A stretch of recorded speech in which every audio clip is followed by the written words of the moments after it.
Mungu hamjaribu mtu. Jaribu linatoka kwa shetani. Ndio maana kama Mungu angelikuwa anamjaribu mtu, ili andiko lilikuwa halina maana na wala lisingekuwepo. Usitutie majaribuni. Tunamuomba nani?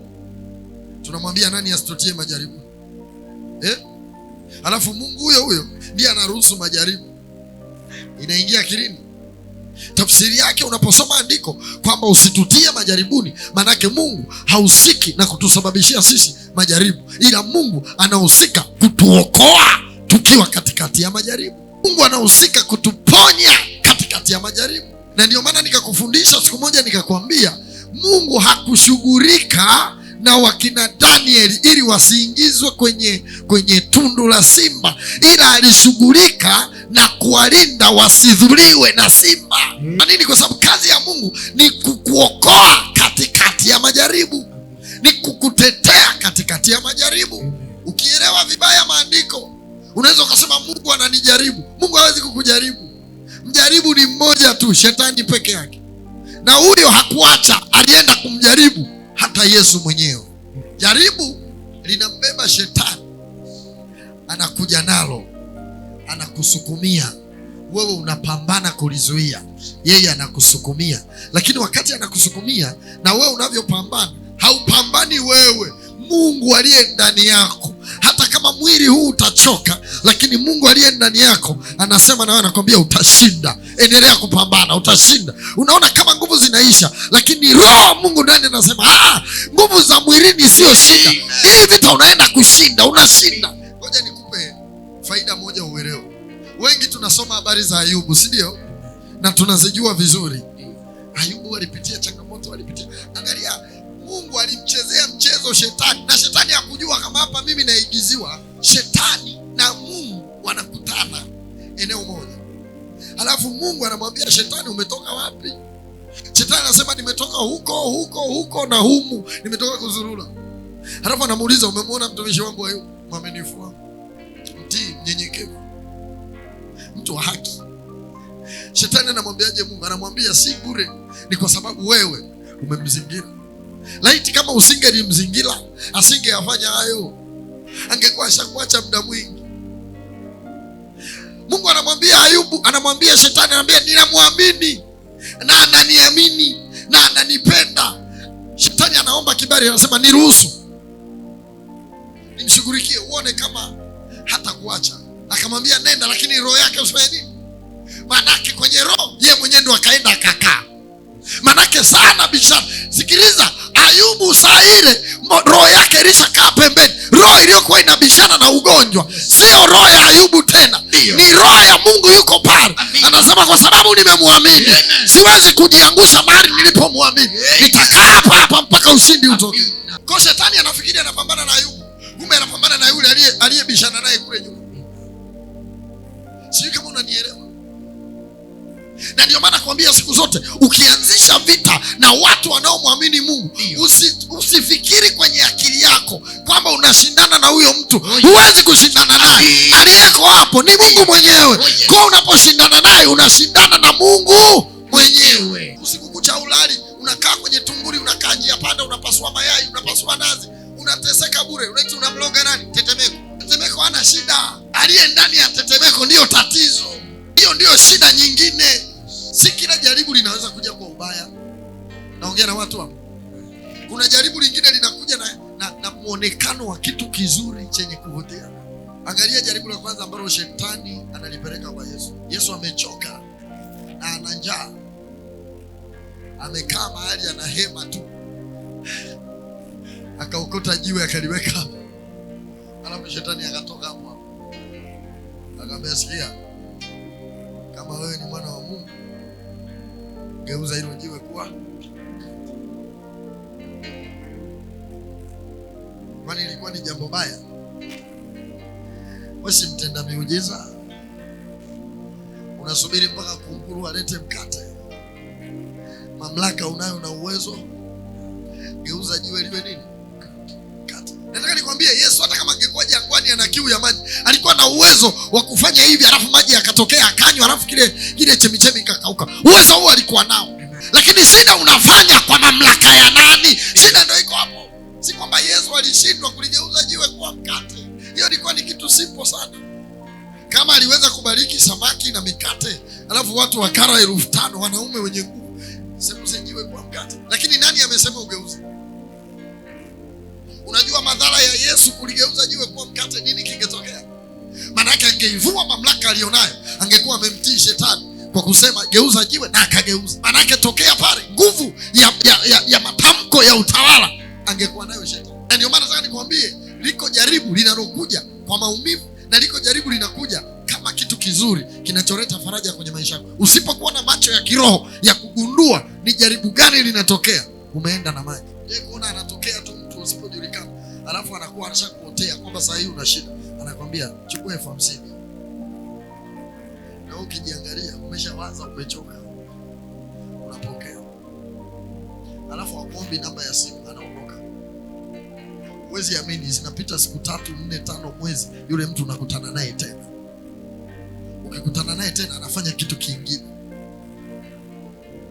Kesho ukimwona, hata kama yeye hajakuona, wewe mwenyewe utamkimbilia umsaidie. Sijui kama unanielewa. Mimi alinisaidia jana, alinisaidia juzi. Yule pale mimi ninamfahamu. Unamfahamuje? Siku ya kwanza tu aliponiona naanza kujenga shauku ya kutamani kuwa unaonana naye. Kuna mahali itafika yeye akianza kuongea, wewe hauna namna. Unakuwa kama samaki aliyemeza ndoano. Popote unakompeleka, maana maandiko yanasema iko njia ionekanayo kuwa sawa machoni pa mtu, lakini mwisho wa hiyo njia kuna mauti. Hivi unaelewa neno kuwa sawa machoni pa mtu? Maana ukiangalia unasema huu ni muujiza, hii ni baraka. Usiangalie kwa macho ya nyama, angalia kwa macho ya roho. Kuna nyingine zinakuja kama baraka, kumbe ni jaribu. Huyu inawezekana akawa anampenda nani? Si naelewana vizuri? Huyu asipomwambia huyu, watatembea kama kaka na. Si unanielewa? Huyu anaweza kawa na roho ya dhambi iko ndani yake. Asipoisema, hiyo inabaki kuwa huko hapo ndani, inatulia huko ndani. Ila akiisema ikaja hapa, hicho alicho nacho akikisema kikaja hapa, kwani ni dhambi tayari? Bado haijafika kuwa nini? Si unanielewa vizuri? Unanielewa vizuri? Wakisha kubaliana, hapo tunaita ujauzito. Tunaita nini?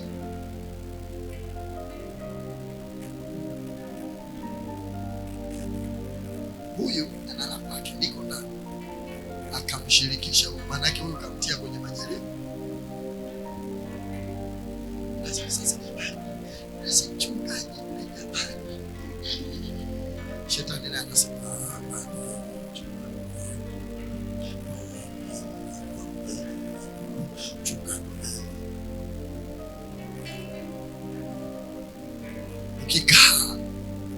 ukikaa huyu anashangaa, ghafla akianza kulala anamuona mwalimu.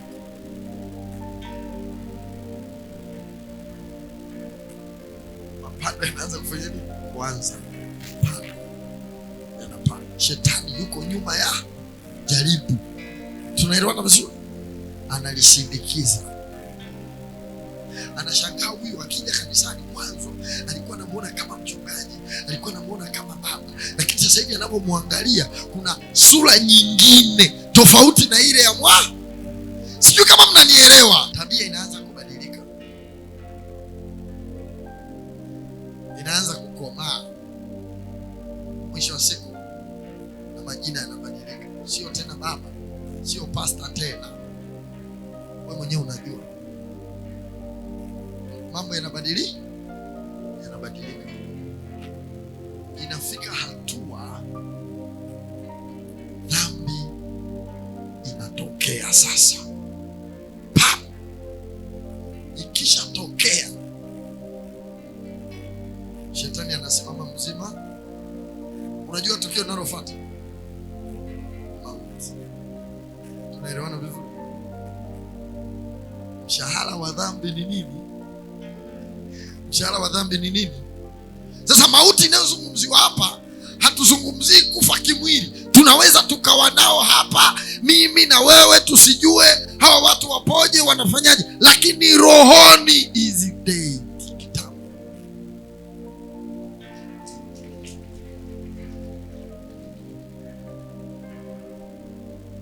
Umenielewa vizuri? Umeona mtiririko unavyokuja? Na ndio maana mwanzo nikakupa mfano wa mtu ambaye anaweza akawa anakusaidia bila sababu za msingi, akawa anakusaidia wewe hujui, lakini nyuma yake anayo sababu.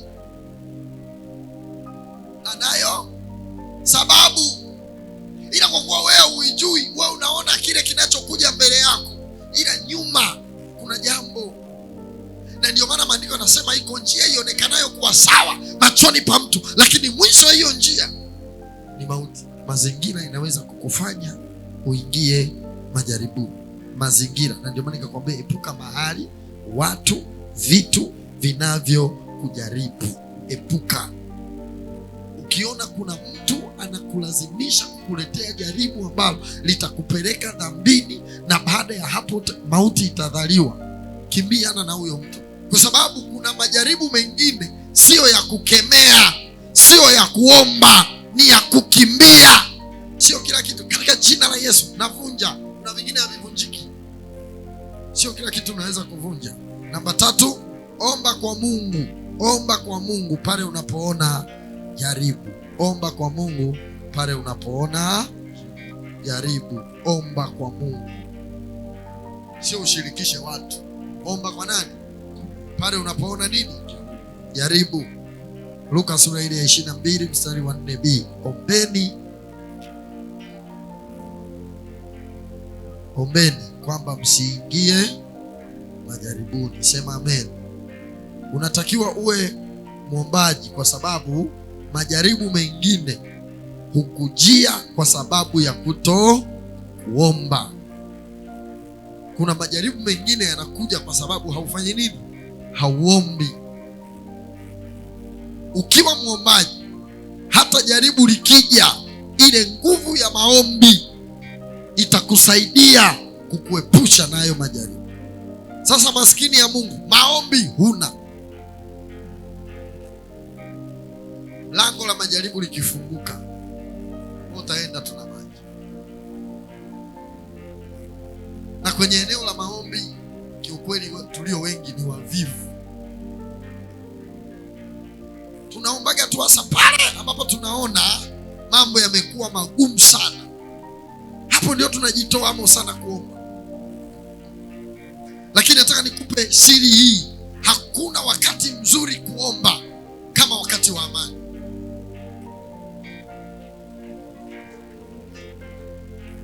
Wakati wa majaribu wengi tunaomba, lakini tunalalamika. Sio maombi. Maombi mazuri ni wakati ambao una chakula cha kutosha, watoto wameenda shule, huwazi kodi ya nyumba, biashara zinaenda vizuri, unakula unachotaka, sio unakula unachopata. Huo muda wa kuomba sana. Unanielewa vizuri? Lakini kuna wengine tunaomba, unapiga hesabu, unga uliobaki kilo 2 hapa, kwa sababu mzee anaenda kazini, watoto wanaenda shule.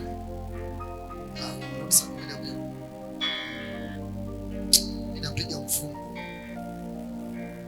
naingia kwenye maombi ya kufunga. Wewe hapo ufungi,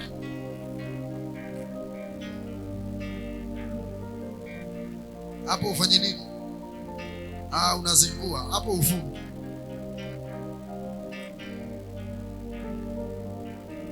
Kwa sababu si Mungu amekwambia ufunge, wala ukusikia msukumo wa kufunga, ila unafunga kwa sababu ya kubudget unga. Sasa wewe si mfungo, unajishindisha njaa. Omba wakati maombi ya wakati wa amani yamejaa shukrani, yamejaa sifa, yamejaa utukufu, yamejaa heshima ya kiungu. Maombi ya wakati wa amani.